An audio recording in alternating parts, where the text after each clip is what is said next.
this V6 to V8 swap Camaro.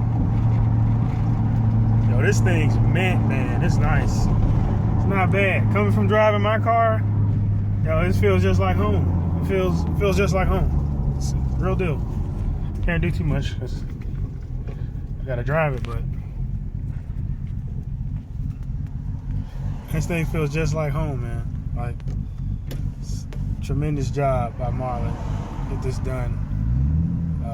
It's really easy to drive. The clutch is super easy. A little too easy.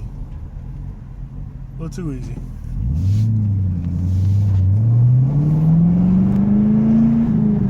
But this thing,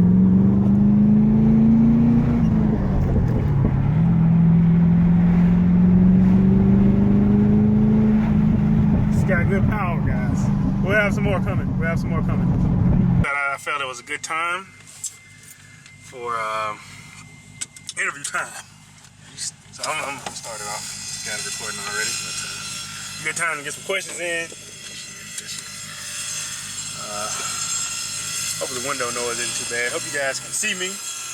But there's been quite a few questions being asked about the V6 to V8 swap, even on videos that have nothing to do with the V6 to V8 swap.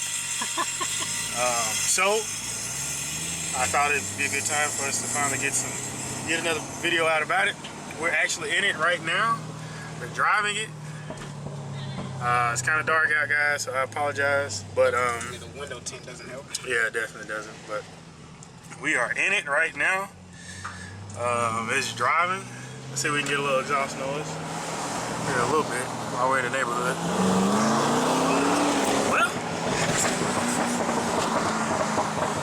there you go. I almost lost the camera. Anyway, let's go ahead and hit some of the questions, man. We got Marlon right here, man, the builder / owner of this thing. Let's get some questions again that you guys been asking.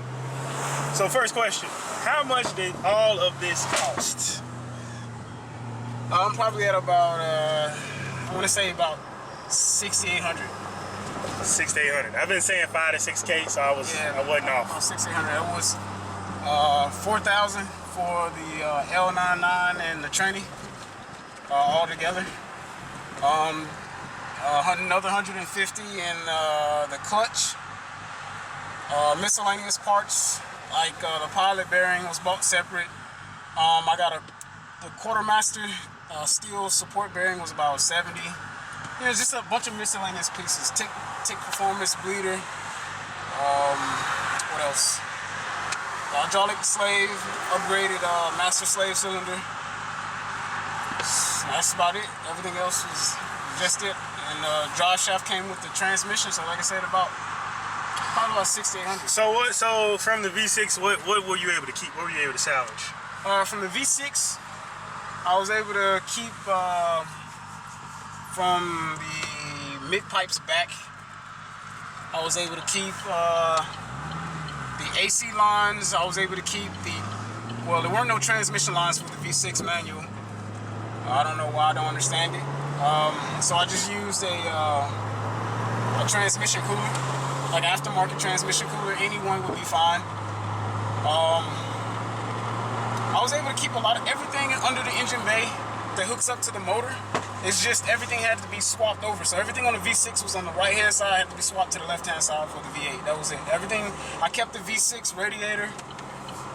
I kept, where's the goddamn nearest gas station? The other way, actually. Alright. The power steering. I kept the pulley from the power steering from the V6. I kept the fuel line from the V6.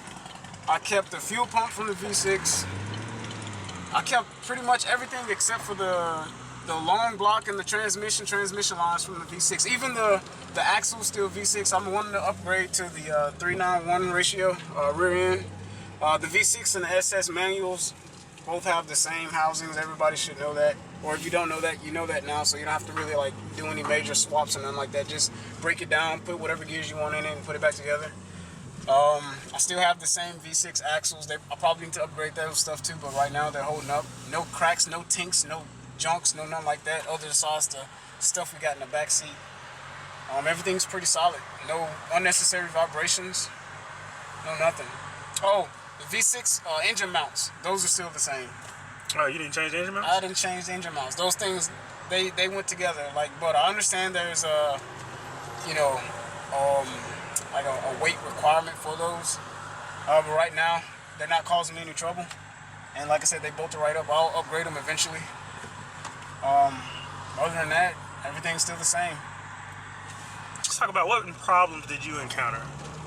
The only problems I encountered were with General Motors.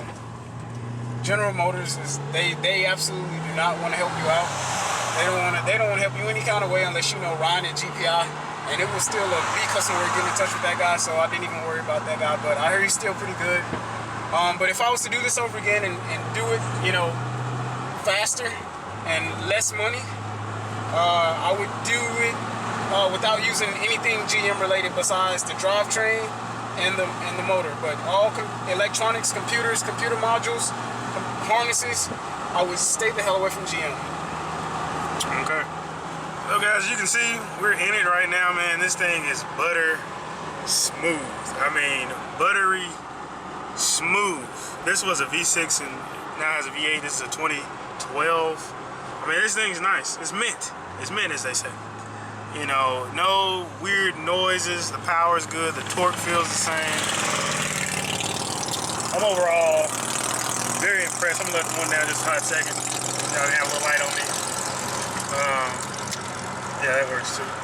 So, I mean, other than that, man, are you proud of yourself? Do you regret the build at all? Anything like that? How do you feel about it? I'm excited. I don't regret it at all. I'm super excited. It feels great to feel the difference in the same car. It still drives.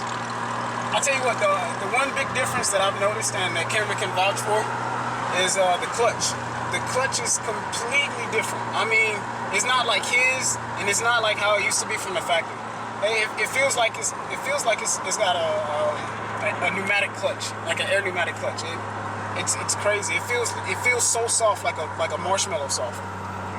It's ridiculous. But other than that, man, I'm excited. I'm happy with the power right now, and that's even with the V6 rear end. I mean, it still has plenty enough torque, and it still scoots. So I can't wait to do the rear end upgrade. I can't imagine what it's gonna feel like. Like I said, and with the motor being an L99, like I said, there's no disappointment at all. It's everything I hoped for and some. So it's definitely not a waste of money. And like I said, anybody that wants to do it should go ahead and do it. Sorry, there's no instruction manuals for this, but like a lot of people say, man, you can drop a motor in anything. I have no idea. Oh wow, these wheels are very nice. Okay, so guys, there you go. $6,800, not a bad price for you know what most people are going to tell you. And that was $6,800. That was a lot of because there was no help. There really was no help. There was just a lot of trial and error. A lot of that money is trial and error. But now that I know, like I said, what I went through and what I should do. See, I was trying to keep it stock as possible, like GM stock as possible, everything GM. That way I could take it to dealership. You know, I can get tune-ups and drop it off without them having to worry about anything. But like I said, I don't never really use the dealership for any maintenance or anything like that. So I would just completely stay away from GM. You guys got it. $6,800 isn't bad at all. And like you said, there was a lot of trial and error, so you could probably get it considerably cheaper than that. A lot of people tell you, go out and buy a V8. If you got a V6, don't waste your time doing it. But, you know, this is definitely proof that it can be done. It's an incredible build, man. It's very impressive. It feels stock in here, honestly. It doesn't feel like, you know, other than the cam feeling. I don't know if you guys can pick that up in the camera, but this thing's loping. Like, it's got a nice little lope to it. But, you know, I apologize that there haven't been much content on this car. You know, it's kind of been a slow process. The car's been running for a very long time, you know, so he was dealing with clutch issues. You know, you could check out the Bleeding the Clutch video that we did. None of you really watched it, but you can go check it out. So he was having some of those issues, and now that that's done now, the car, I mean, it's running phenomenal. There's going to be more content on it, but it's going to be, you know, a little bit between. He's about to start a new job, and so he's gonna be raking in the dough, but he's also gonna be working too. So we're gonna take our time and build. Same thing as it goes with me. I'm gonna be slowing down on the Camaro just a tad bit for winter mods. I'm gonna be putting it up, storing it.